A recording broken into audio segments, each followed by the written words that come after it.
Hello, everyone, and welcome to another edition of the Fond du Lac Area Women's Fund's Project Table Talk. It's an educational series where we delve into issues that affect Fond du Lac area women and girls that are sometimes not talked about openly within the community, but we're here to talk about them. I'm Maria Turner, the Executive Director of the Fond du Lac Area Women's Fund, and today I'm facilitating the show with our guest, Metty-Reinhard, who works with foster care children and families here in Fond du Lac County. Welcome, Kay. Kay is here to round out May as Foster Care Awareness Month.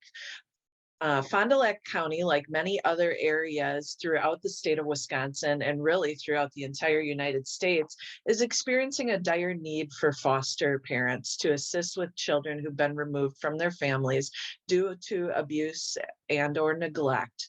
Obviously, that ties into the work that we at the Women's Fund are doing related to our Fond du Lac Says No More initiative.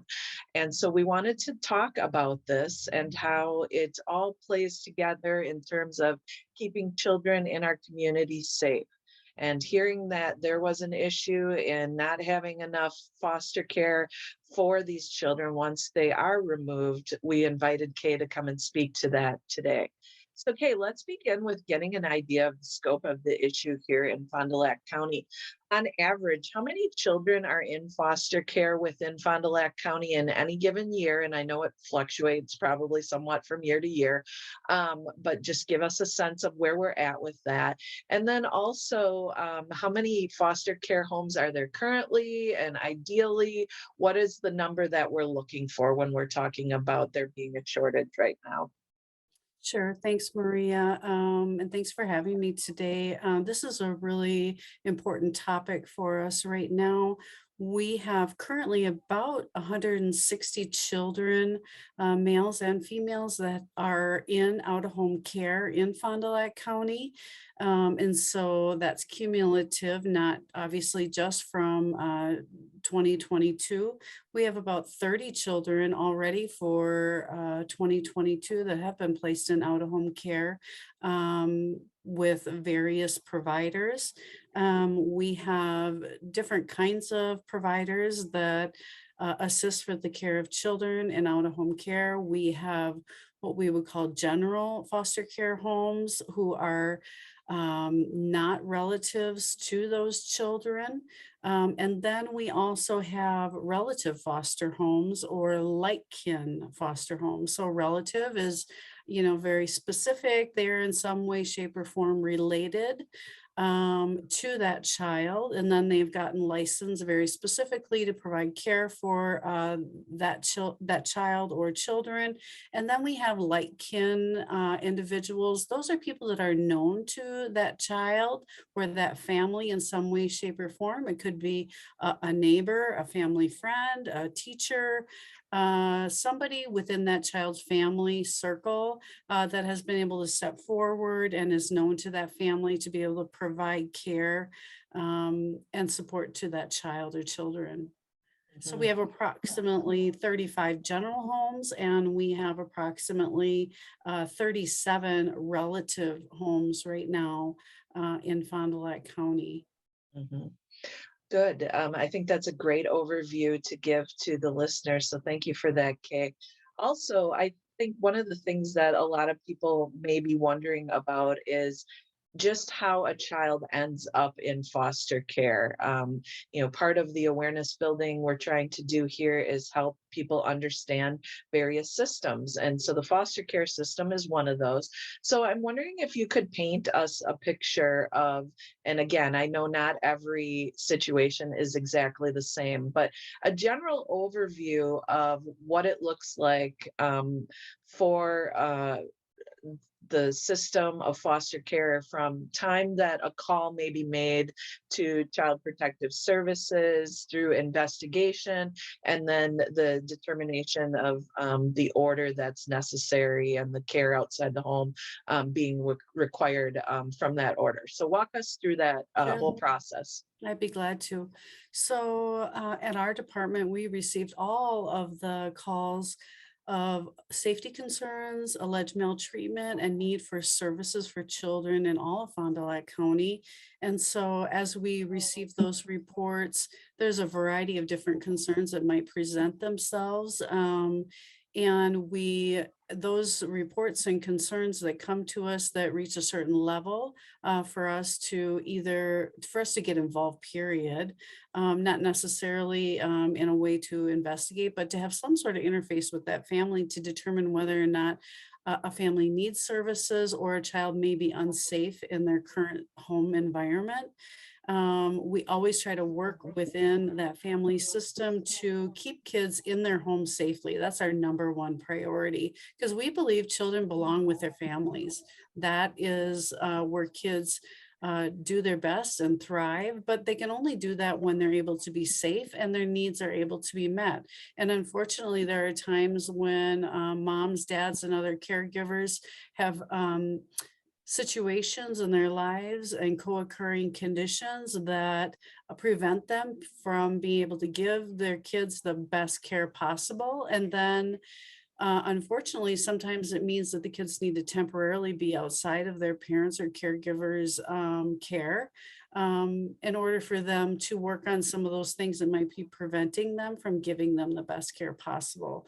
And so in those situations, we're always going to look to family first. And so that's going to be exactly what it is: family, grandmas, grandpas, aunts, uncles, cousins, etc. When those people are available, it's going to be the next best thing for those kids, because those are the people that are known to those children and are already involved in their life. And additionally, I talked about those like kin individuals. Sometimes, parents' best friends and neighbors and circle of supports are going to be as close to those children as maybe relatives might be. Everybody defines their family a little bit different. And so we would look to that group of people if there are no blood relatives that would be available to provide care for those children. And then as a last resort, if none of those mentioned categories are available, we would go to foster care, or what we like to call stranger care, because those are individuals that are unknown to these children. And as you can imagine, is not our favorite option because they don't have a pre-existing relationship with those families. Having said that, our foster homes are exceptional and wonderful, to be able to open their homes and their hearts to provide the nurturing love and support that these kids need when no one else is able to do that for them. Mhm. Yeah, at a previous nonprofit I worked for, it was very much in the scope of working with children that had been, either still within their family of origin, and or removed due to child in need of protective services orders within the court system. And I will tell you that experience really opened my eyes as to just what types of angels on earth most of these foster parents are. Like, it is not an easy job to care for children in general. And so I just had so much respect and learned so much about where they're at in terms of their hearts and their ability to open up themselves and help guide these children through my own personal experiences and working in that sector and seeing all of that. So definitely give so much respect and kudos to the folks that are able to become foster parents. So on that vein, let's talk a little bit about just paint the picture for us as far as how people can get involved, the various ways that they can get involved. I mean, certainly you talked about relatives and things like that, but there's a couple of different types of foster homes. So like, the ones that would be care around the clock, and then there's some that are just for intake, and then there's some that are respite care. So tell us a little bit about what, if someone's listening right now and they might have the interest in getting involved in helping children in foster care, what types of options do they have in becoming a foster parent? Yeah, thanks for asking, Maria. So we have options for families that or individuals that want to open their homes and their hearts to children. Um, to provide care. So you can provide care in a number of ways. One primary way is that you could want to provide respite care. Respite care is a way to support existing foster homes and parents to do just what it says, provide respite or a break for, if you can imagine, if you were a foster parent and you had, let's say, an upcoming surgery for a knee surgery, and you really needed someone to help support you to help provide care for those foster children that you had in your care, then you would need someone to come alongside you and help with that. Or maybe you had a death in the family and you needed to travel out of state for something. We need respite providers to come up alongside of our foster parents to be available for those situations. And so that's one way that you could show your interest in being involved with children and foster providers. The other main way would be to consider being a foster parent and going through the licensing process. And we would prefer whoever wants to be licensed that they would make a commitment to fostering children for whatever time necessary, really, so that we could partner them with the biological parents, because our goal is always going to be towards reunification. We don't always have a crystal ball to know exactly what's going to happen with parents and the journey for the children. However, our goal is always going to be reunification for the kids to go back to mom and dad when, or their care provider, when they've been able to ameliorate those concerns that prompted that out of home care placement, really. Mm. And then sometimes, Kay, can people say that they would prefer to be considered as pre-adoptive homes for children to be placed? And again, you don't always know if that's going to be a potential option for some of these children, but talk a little bit about the idea of maybe moving into a pre-adoptive position within foster care. Yeah, and so like I referenced earlier, our goal is always going to be reunification. And there are some situations where reunification isn't possible due to some insurmountable circumstances. It could be mental health concerns, it could be death of a parent, it could be inability to locate a parent, or addiction issues. It could be a variety of different things, and maybe all those things, happening at one time. That they're just not able to overcome those challenges in order to reunify with their child. And so, after some period of time that those things are exhausted, we do at times ask our foster parents to consider whether or not they would want to be considered an identified permanent resource for that child. And so that's definitely conversations that can and do happen in certain situations. Mhm. Very rare, though. I realize that again, my experience in another county, it did not happen very often, which is good. It's good when parents can get to a place where they become a safe caregiver to their own children, right? I mean, that is the goal. When you say Yes. reunification, just for anyone that may be wondering, what does that mean? It means getting the kids back with their mom and dad, or one of the parents at least. So I think that that's really important. So let's talk a little bit about perceived barriers or potential barriers that might keep someone from becoming a foster parent. Certainly there's a deficit of number of people stepping up to do this. So I think that has a lot to do with not understanding maybe what's all involved, or having a stereotype maybe about what is involved. So let's talk a little bit first about um, the idea that the children that are going to be placed in care have like they're very difficult kids, that like there's going to be all kinds of problems. This would be a stereotype. Let's talk about that a little bit. What you've experienced, certainly a child that's been through trauma, I don't want to minimize that because that Mhm. has an impact. But I also want to be realistic about what does that look like for a foster parent. So talk us through that a little bit.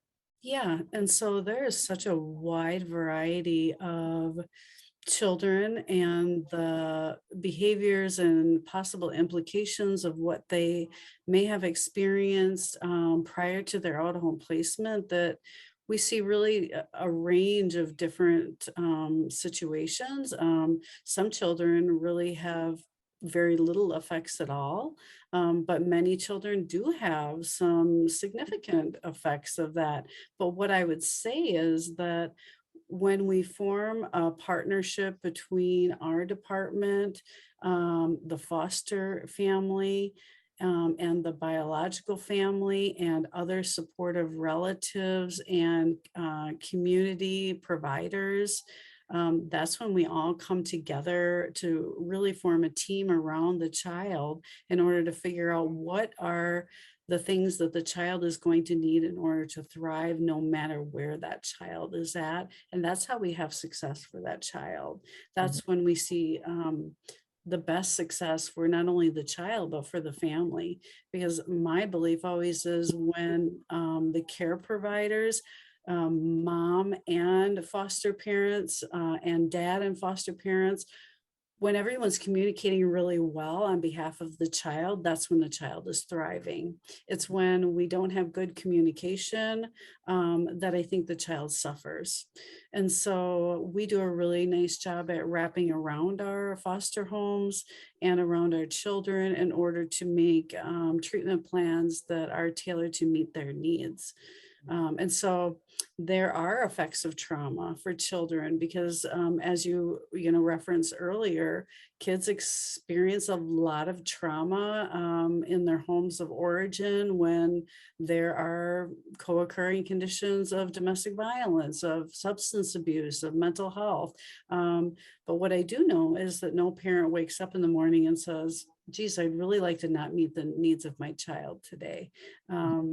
There are situations happening in their life that have gotten out of control. And that's why we're there to try to help get the child into a safe environment and then simultaneously help the parents ameliorate those concerns so that we can work together so there's no further trauma for anybody in the family. Because as the child sees the parents start to do better, the child is invested in that and they want to do better and feel better about their situation. Mhm. Yeah, when you mentioned the wraparound care again, I witnessed that, everyone working together from the families, right? The family of origin, the parents, the foster parents, the county social worker, uh, schools, IEPs within schools to help identify how do we set this child up for success, while they're spending a majority of their time really in a classroom, right? And then, the therapy, if that's necessary, providing that opportunity for children to work, and address some of the things that they've been through, right? So I have seen that wraparound care, and I think that is just a beautiful way to help offset some of the trauma that has occurred in some of these children's lives. But again, to your point, it's always been really interesting to me how two children can grow up in the exact same environment, right? They're siblings. They may have experienced very similar, levels of trauma and abuse. And one can seemingly be unaffected, and then the other is just overwhelmed by everything that's occurred. It just goes to show that none of us are immune to responses, and we have varying responses based on personalities, based on perceptions, and just all kinds of things. So, another thing, Kay, I think that might be a barrier for folks to consider is, costs associated. When we talk about taking on the role of parenting a child, there's always costs associated with that. The licensing, I'm sure there's some codes related to foster homes, bringing those up to standard. I know the police chief here in Fond du Lac is a member of our board. He talked about funding available for such things as smoke detectors and fire extinguishers within homes, which I personally I had not thought about, but makes sense that that would need to be in place. So tell us a little bit about some of the home requirements and potential funds that might be available if someone's thinking, well, my home might not be quite where it needs to be. Yeah, thanks for asking. So we do have standards that are set forth by the state of Wisconsin about certain requirements that are necessary that we have to have. And then there are certain things that we can have exceptions for. By and large, there's a lot of things that we can make some of those exceptions for. Anything as it relates to safety, unfortunately, we can't make an exception for that. Mhm. So we have not run into a lot of situations where we can't work with that potential foster home provider to, figure out what can be done in order to make the necessary amendments in order for them to consider getting their home up to code. Unfortunately, there are some situations where if it is a safety concern for the child that they are considering fostering, then we wouldn't be able to, move forward with that. However, by and large, that hasn't been the biggest barrier that we have seen. The requirements that we do have are around some background checks in terms of past criminal activity for the applicants. And again, it doesn't mean if you've had a speeding ticket, and even if you've gotten into some trouble at some other point in your life, it's not going to automatically bar you from being involved with foster care. It means that the licensor is going to want to sit down with you and ask you some questions about that. And you just really need to provide honest answers about what did that look like for you in that period of your life? What were the circumstances surrounding that? And we do have a very set and specific list of barred offenses that would bar certain offenses from allowing them to be a foster parent, which is there for a good and accurate reason, Mhm. because we wouldn't want certain individuals who have had certain crimes on their background be a foster parent. But again, that's a very rare situation that we've had to um, deny people from foster care based on that list. Mhm. So we really try to work with our potential providers to make whatever situation they have work. But we won't know that unless they call us, they get in touch with us, and they try to work through that process with us so that we can see what we can do to get them licensed. Mhm. So I'm going to ask about licensing after this final kind of barrier question. So costs related to children's basic needs, as well as any school activities, therapy, those types of things. How is that managed? Is there a monthly stipend, or just walk us through some of that in terms of, if someone's thinking that I'd love to do this, but I can't afford to help a child. Yeah, thanks for asking that. So we do have a uniform basic foster care rate based on the age of the child, and we also have an initial clothing allowance that helps supply clothing and supplies for that child upon placement in the original placement and out of home care. And then we do sort of a needs assessment for that child based on what sort of special needs that child might have and care that child might need in that foster home. And then we have a rating that's associated with that that would increase the payment based on what the needs were for that child, and any special extra time that the provider would have to spend with that child, or expenses that they would accrue as a result, like summer camps, because that's a big topic right now for Mhm. our foster parents. Tutoring in the summer, summer camps for baseball, softball, etc. So there are mechanisms that we can help support our foster parents to get funds to them so that they can allow the foster children to participate in those normalizing activities, because we want them to be able to be involved in those community activities. Mhm. Yeah, I think being involved in extracurriculars is sometimes that added support that maybe is not considered, part of the team necessarily, the care team. But, I think about just my own childhood and how influential coaches were in, helping me develop confidence and, helping me, just be more of a well-rounded child. So of course, you'd want to have children be available to partake in those types of activities. So licensing, talk that through. Does that require class? What's all involved with in terms of education or otherwise, to be licensed as a provider, foster care provider? Yeah, so anybody who's interested in being considered to be licensed would call our phone number for our foster care team, which is 920-929-7114. And somebody from the foster care team would answer that, or you could leave a message. Someone would reach back out to you, and then initially, they would just get some information from you, your desire to foster, or just answer questions. If you wanted to proceed with the process, then they would send out background check forms for you.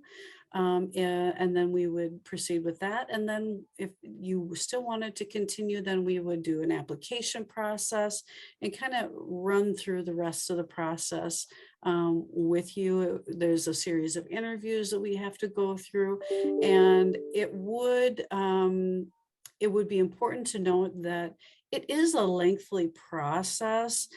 Usually it can be completed within 60 days, sometimes longer, depending on some other criteria. However, you do have to provide a lot of detailed information. So I would say anybody who's considering fostering really needs to feel like it's something that's passionate to their heart, and that they really want to open up their home and their heart to be able to share a lot of information about their family, how they function, and why that it's important for them to open their home to a child. Because we do ask a lot of questions that are fairly sensitive. And as you can imagine, whenever we're thinking about a very vulnerable child, we need to be very certain that it's going to be a right match. And so that's why we're going to be asking a lot of questions. And we're not asking the questions just because we want to know them or because we're being nosy. It's because we really have to ask the questions, and we have to make sure that it's going to be a right fit. Mhm. I think in a case like this, that's understandable, right? Your goal is to protect children, right? And so, you hate to have a situation where that vetting process was not done to the highest level of professionalism, and something happens to the child in foster care, right? So, I love to hear that there are these standards of, the vetting and ensuring that the placement is safe, and also, that the child will feel welcomed within that environment, because that's really the biggest piece of it, is trying to have them feel safe and welcome in that new environment, like you said, to strangers in most cases.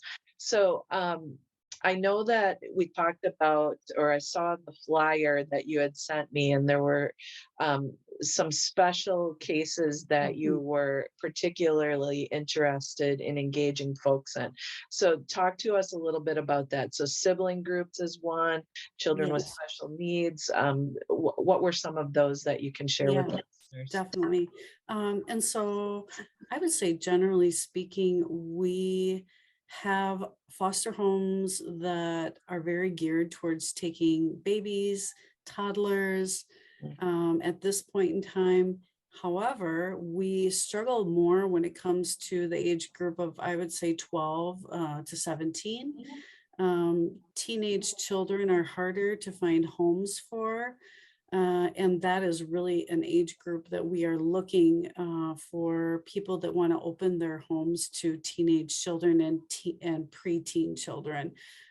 If you have a household that's already functioning with teenage children and you have it in your heart to jump another teenage child into your home, if you're doing extracurricular activities and my personal, thought processes. I have a teen, and I think teens get a bad rap that everybody thinks, oh my gosh, the teenage years, they're these horrible creatures that are gonna, ruin your life, but they're not. They're wonderful, growing, learning humans, and they need just as much guidance as a baby and a toddler going through those small years. If not, in my opinion, more guidance about how to learn how to grow up and navigate this very challenging world that we have.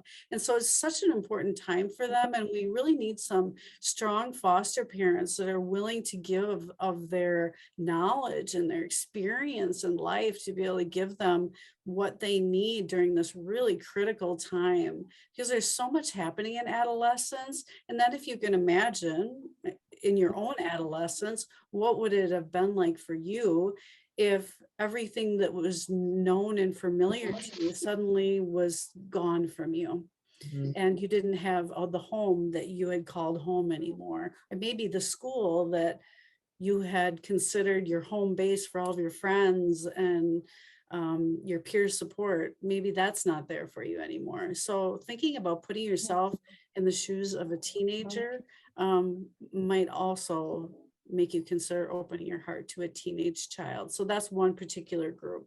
Another particular group would be sibling groups. We always have preference to keep siblings placed together for obvious reasons. We don't want kids to be broken up, because if they were living in the same home together, they're a very bonded group of kids, and them being in different homes is just heartbreaking for them. And we want them to be together at all costs. So any homes that would be willing to take in sibling groups of 2, 3, or 4, which is a big ask, and we know it's a big ask. But if you have the space, the patience, and the love, that is a big something that we're looking for. Additionally, we're looking for bilingual or Spanish speaking foster homes, Mm, because we have seen an influx of children coming into care that speak only Spanish, or parents that only speak Spanish. And mm, so keeping close to our thought process of trauma-informed care and keeping close to the culture and identity for those families. We really want more families that can meet that need. And along those same lines would be African-American foster families. We are in great need of that, because we have approximately just under 50 children in out-of-home care who are African-American, and we do not have representation of African-American foster homes for those children. So they are in primarily Caucasian homes. So mm, there's a cultural gap for them. And we're working very hard to meet that. And by trying to meet that gap, we're actually going to be going to the Bread of Life church tomorrow evening to try to recruit some more African-American foster homes. So we're working very hard on that initiative in Fond du Lac. excellent. Yeah, I think it's important that culture is maintained. Um, uh, there's just subtle differences sometimes that, while education can help overcome some of those things, it may not meet all of the needs, like I can't speak Spanish, right? So like I'm not going to be a help to any child that comes from a home like that. So thank you for sharing those special circumstances where someone with a particular gift or background would be especially important to helping these children. Let's talk just briefly about what happens if there are no if there isn't a foster family available to a child. A little bit about shelter care, Yeah, excuse me. so we do have a shelter care facility that we can at last resort use. We try not to use that facility. The other thing that sometimes does happen is when I talked about those sibling groups, we oftentimes have to disperse those children among multiple placements. And so they're not placed together, which is heartbreaking for the family. Sometimes we have to place in homes out of county.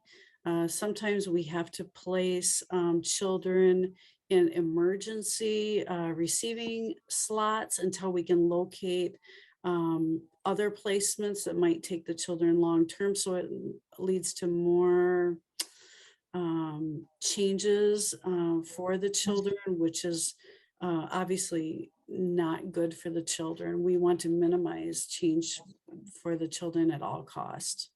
So those are some of the things that happen when we don't have enough foster homes Mhm. available to us. Yeah, so let's try to fix that. So, Kay, what would you like people to know about becoming a foster family? Is there any closing words that you'd like people to know about that?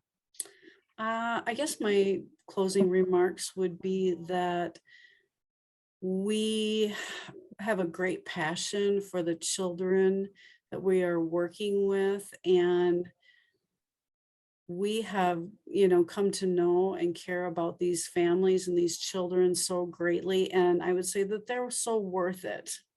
They are 100% worth it. And if you could find it in your heart to open your heart first and your home to them for any amount of time, to give them someplace safe to be and feel loved and supported, and partner with us to do that very same thing. I think together we could really make a difference for the children of this community because our department, we can't do it by ourselves. No one single entity can do this work by ourselves. So it takes a community to come together and rally around these children in order to make a difference. And I I beg you to come alongside us to help us do this so important work. Mm. So share out once again, Kay, the phone number if someone's interested in exploring this a little bit further, where would they call? Yes, 920-929-7114. Great. Well, again, this is an area that is near and dear to my heart. I think it's so important that every child has an opportunity to experience safety. That is the primary thing that will set a child on a path toward self-actualization, as they become older. If that piece gets missing and is never addressed, I think that's when we start to see these problems that continue to just snowball into adulthood and some of the cycles that continue in adulthood. So again, to reiterate what Kay said, if you have been inspired in any way or just, want to dip your toe in and find out a little bit more information, please reach out and get that information and let's help the children of Fond du Lac County out. So Kay, thank you so much for joining us today. Again, May as Foster Care Awareness Month. This ends this edition of Project Table Talk. We will see you all again here on Thursday, June 9th, for a conversation about period poverty in Fond du Lac County schools, where girls are, believe it or not, missing school and are feeling the shame of not being able to afford things like pads and tampons during that time of month. Our Women's Fund and the United Way agencies in Fond du Lac, Ripon, and Dodge County are joining together to respond to that need for our second annual That Time Feminine Product Drive to coincide with United Way's annual National Day of Action on June 21st. So tune in on June 9th and hear more about that. And I thank you all for listening, and we will see you again soon.